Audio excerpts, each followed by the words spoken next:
Hello, and welcome to my presentation on the etiology of sexual orientation. I'm Casey Sims, and in this presentation, we will explore various perspectives on the factors that influence our sexual orientation.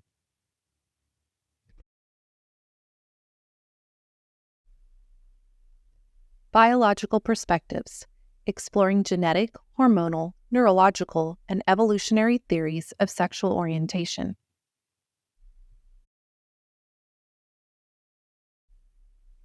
Understanding the etiology of sexual orientation involves exploring the origins of why people are attracted to others of the same sex, opposite sex, or multiple genders. Traditionally viewed through a nature versus nurture lens, the debate centers on whether sexual orientation is innate or influenced by environment and experiences. Recent research suggests that it is a combination of factors, including genetics, hormones, cultural background, family dynamics, and personal experiences.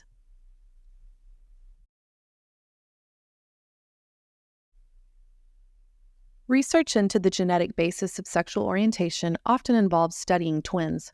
Identical twins who share nearly the same genetic makeup are more likely to have the same sexual orientation compared to fraternal twins, hinting at a genetic influence. However, not all identical twins share the same orientation, indicating that genetics alone does not determine sexual orientation. Additionally, people with gay relatives show a higher likelihood of identifying as gay, suggesting a potential genetic connection, though these trends are not conclusive. Scientists have not identified a single gay gene, but believe multiple genes may interact with biological and physiological factors to shape sexual orientation.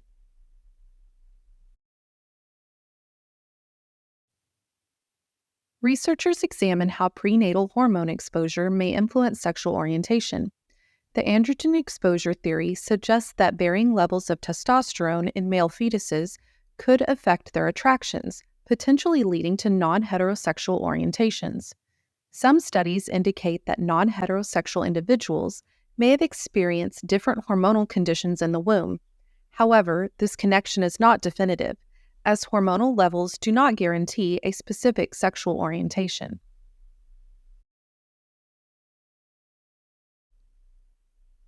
Researchers are investigating the factors influencing sexual orientation, including brain structure. Some studies have found differences in the brains of straight individuals versus those who identify as LGBTQ, particularly in areas related to sexual attraction. The hypothalamus, which regulates sexual arousal, might show size or shape variations between gay men and straight men. However, findings are inconsistent, and experts warn against drawing definitive conclusions from limited research. It remains unclear if these brain differences cause sexual orientation, arise from it, or result from a mix of biological and environmental influences. Overall, while there appears to be some connection between brain biology and sexual orientation, the evidence does not provide a clear answer.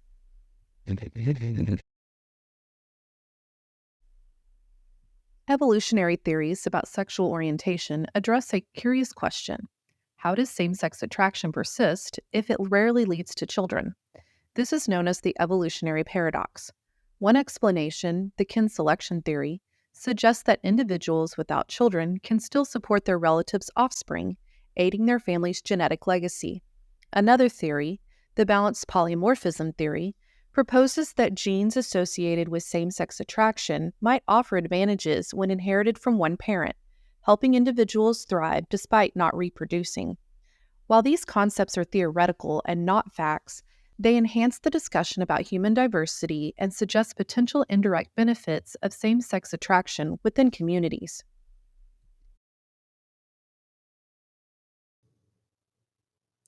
Nurture and socialization perspectives, examining the impact of family, culture, religion, and social learning on sexual orientation.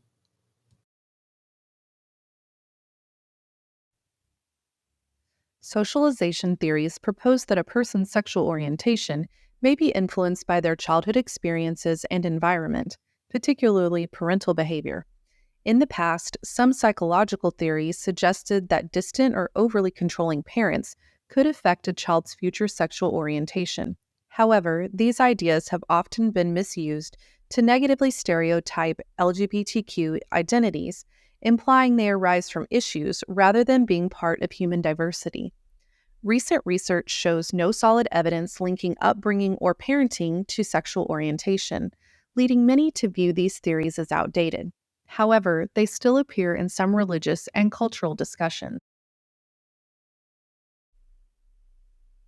Religious beliefs often shape how individuals and families perceive sexual orientation. In conservative religious communities, same-sex attraction is frequently viewed as wrong, which can create inner conflict for those identifying as both LGBTQ and religious. Interpretations of religious texts vary widely. Some see passages as prohibitions against same-sex attraction, while others are more accepting. LGBTQ individuals raised in religious environments often face shame and emotional pain, starting in their teenage years. Family attitudes are significantly influenced by religious teachings, especially in communities where spirituality is intertwined with cultural identity.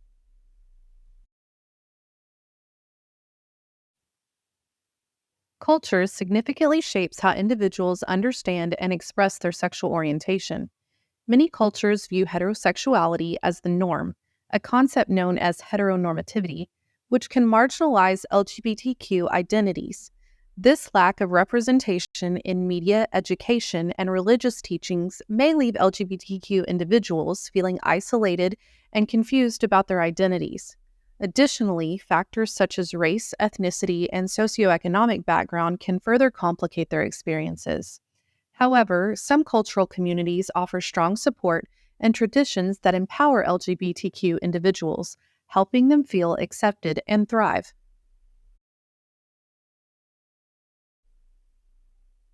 The question of whether sexual orientation is a personal choice is complex and often debated. Some believe individuals can choose to be gay, lesbian, or bisexual, despite research indicating that biology and early development significantly shape sexual orientation. Many LGBTQ individuals recognize their orientation from a young age, feeling it is an innate part of their identity. The misconception that sexual orientation is a choice has led to harmful practices like conversion therapy, which mental health organizations have widely condemned.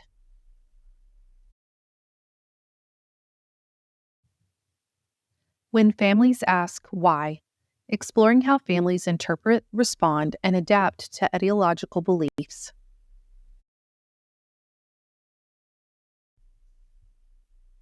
The idea that people are born this way has become a common explanation for sexual orientation, offering comfort to families by removing blame from both parents and children. This perspective promotes understanding and acceptance, framing sexual orientation as a natural aspect of identity and discouraging harmful practices like conversion therapy. However, families with strong religious or cultural beliefs against homosexuality may still struggle, even with biological evidence. Ultimately, while this narrative can help foster acceptance, family dynamics often need continuous support and new perspectives for lasting understanding.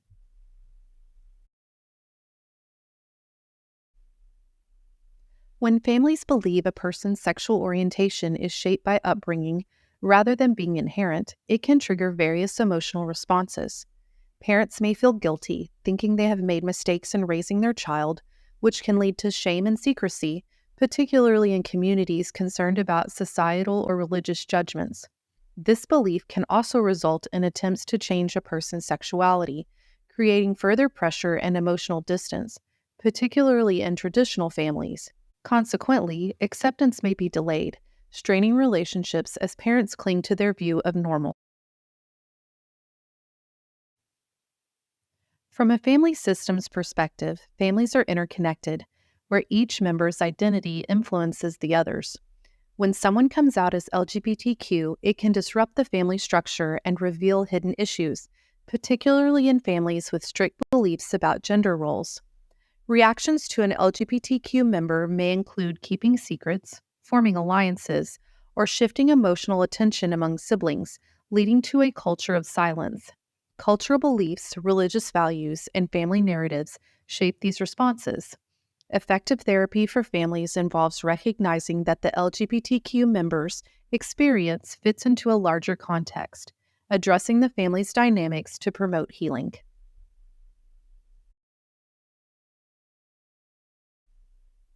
When a child comes out as LGBTQ, families undergo emotional and relational adjustments that vary greatly. They may experience a range of emotions, including shock, denial, sadness, anger, and ideally acceptance. Factors such as cultural beliefs and available support can influence this process, with some families finding strength and growth through it. Research indicates that supportive families enhance the resilience and self-worth of LGBTQ individuals, particularly youth. Conversely, some families grapple with conflicting feelings, loving their child while holding beliefs that oppose LGBTQ identities. In therapy, we aim to help families navigate these complex emotions, view LGBTQ identities as opportunities for authenticity, and foster connection and growth despite differing views. Adaptation does not imply agreement, but finding ways to stay connected.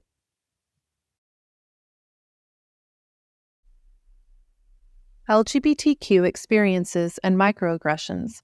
Understanding the lived realities, subtle harms, and systemic challenges faced by LGBTQ individuals.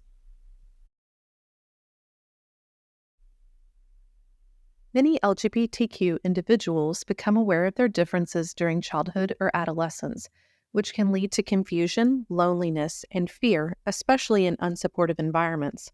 Coming out is often viewed as a singular event, but in reality, it is a continuous process that unfolds in various aspects of life, including school, work, and home. During this journey, many individuals face rejection or fear of being ostracized, particularly if their identity conflicts with that of their family or cultural values. Factors such as race, gender identity, social class, and religion can affect how marginalized someone feels or how supportive their community is. Despite the challenges, LGBTQ individuals often exhibit incredible strength, forming chosen families and friend groups that provide acceptance and safety. Recognizing these shared experiences is essential to understanding how discrimination and microaggressions impact their well-being. Microaggressions are subtle, often unintentional comments or actions that convey bias and can make people feel excluded, particularly those from marginalized groups like LGBTQ individuals. Examples include statements like, "You don't seem gay," or "It's just a phase." Though casual, these remarks carry assumptions that can lead to feelings of isolation and judgment. Over time, they can cause emotional stress, prompting individuals to feel the need to conceal their identities and erode trust in relationships. This impact is especially harmful in settings that should be safe and supportive, such as therapy, where clients may feel too uncomfortable to address these comments. Discrimination arises from systemic issues that limit LGBTQ rights, affecting areas like hiring, housing, education, legal policies, and healthcare. Negative cultural and religious beliefs often reinforce these biases. The consequences can be severe, leading to higher risks of depression, anxiety, trauma, and suicidal thoughts, especially among youth and those with intersecting marginalized identities. Addressing this discrimination requires advocacy, a deep understanding of policy, and proactive support to help clients navigate these challenges. Families with LGBTQ parents face unique challenges due to laws, cultural attitudes, and societal views.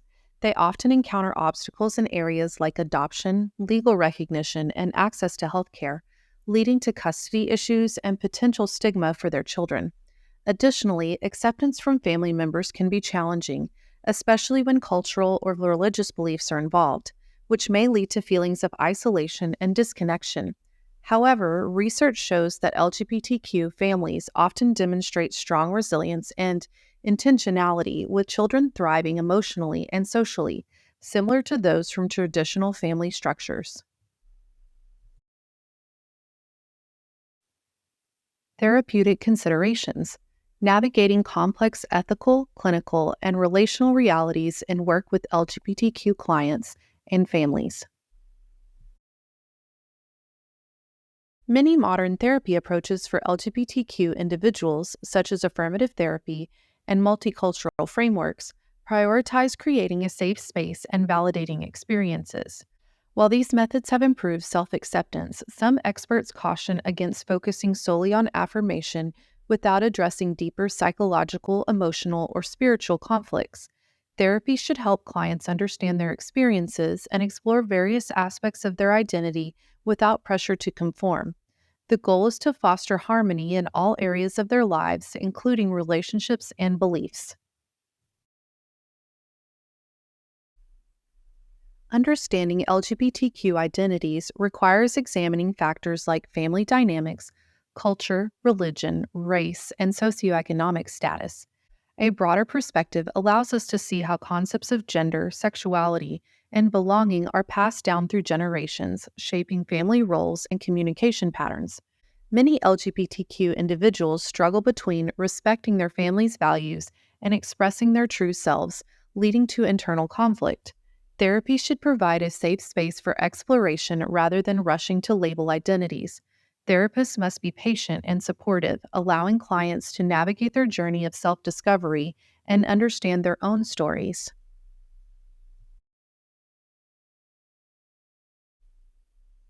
In therapy for LGBTQ individuals, it's crucial to provide culturally aware and understanding care. Ethical therapy extends beyond mere acceptance. It requires careful listening and a humble approach, free from extreme views.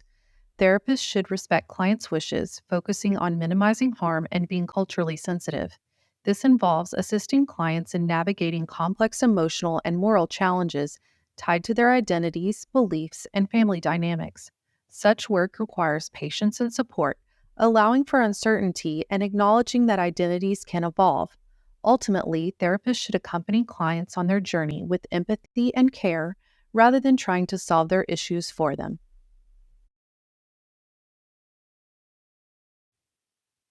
As we wrap up this presentation, it is important to recognize that understanding sexual orientation is complicated and involves many different factors. There is not one clear answer as to why someone identifies as LGBTQ. Instead, various biological, social, emotional, and even spiritual elements play a role in each person's experience.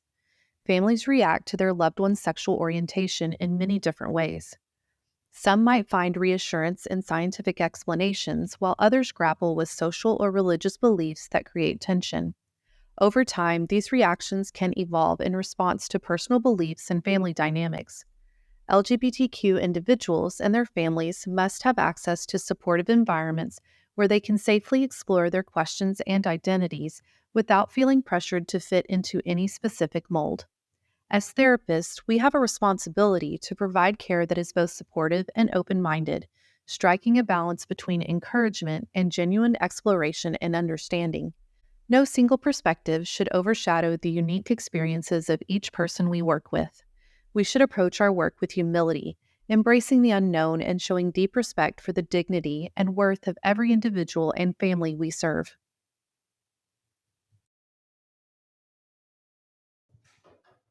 Thank you for your time. Have a great day.